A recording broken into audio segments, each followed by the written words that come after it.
Hi hello good morning. ఈరోజు జొన్న రొట్టె రాని వాళ్ళ కోసం ఎలా చేయాలో చూద్దాం రండి. ముందుగా అయితే ఒక బౌల్, మీరు ఏ కొలతతో కావాలనుకుంటారో ఆ కొలతతో మీ మనుషులను బట్టి నేనైతే ఈ బాక్స్తో ఒక డబ్బెడు జొన్న పిండి తీసుకున్నాను. ఇక ఈ పిండిని ఒక ప్లేట్లోకి మార్చేశాను. ఇక ఇదే కొలతకి ఒక డబ్బా నీళ్ళు ఒక గిన్నెలో పోసుకొని స్టవ్ మీద పెట్టి మరిగించుకున్నాక ఈ పిండిని ఆ వాటర్లో వేసి కలిపి మూత పెట్టుకోవాలి. ఇక కాసేపు అయ్యాక, ఎందుకంటే వేడిగా ఉంటుంది కాబట్టి ఒక 5 నిమిషాలు ఆగి ఆ పిండిని గిన్నెలో నుంచి ఈ విధంగా తీసేసి రొట్టె కోసం పిండిని ఏ విధంగా తడుపుకుంటామో ఆ విధంగా తడుపుకోవాలి. ఏంటి జొన్న రొట్టెలు చేయడం కూడా నేర్పిస్తున్నారా అనుకుంటారు. జొన్న రొట్టె రాని వాళ్ళకి ఇది కష్టమేనండి, కాబట్టి ఈజీ పద్ధతిలో నేనైతే చెప్తున్నాను. మీకు విషయం తెలుసా, నాకు కూడా జొన్న రొట్టె చేయడం రాదు. మధ్యనే కరోనా టైంలో నేర్చుకున్నాను. చాలా పర్ఫెక్ట్గా వచ్చాయి.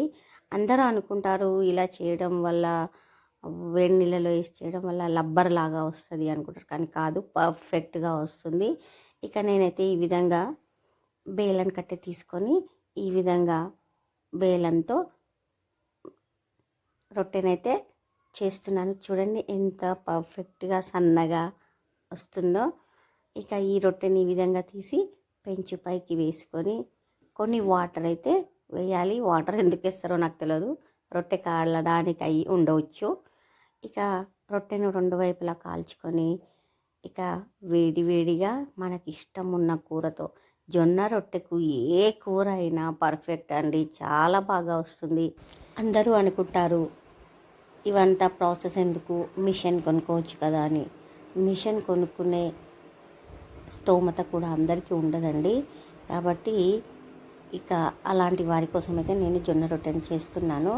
జొన్న రొట్టె రాని వాళ్ళకైతే ఈ పద్ధతి ఈజీ, వచ్చిన వాళ్ళు అని టేక్ ఇట్ ఈజీగా తీసి పారేస్తారు. కానీ రాని వాళ్ళకి ఎంత కష్టం ఉంటుందో నాకు తెలుసు, ఎందుకంటే నాకు రాదు కదా. నేను ఈ మధ్యలో నేర్చుకున్నాను కాబట్టి నిజంగా అదొక అందరికీ ఇది యూజ్ అవుతుందనే ఉద్దేశంతో నేనైతే చేస్తున్నాను. ఇది మన ఛానల్ని అయితే రెగ్యులర్గా వాచ్ చేస్తూ ఉండండి. మీకు ఇంకా ఎలాంటి వీడియోలు కావాలో కామెంట్ బాక్స్లో కామెంట్ పెట్టండి. ఇక నచ్చితే లైక్ చేయండి, షేర్ చేయండి. ఓకేనండి, బాయ్ బాయ్.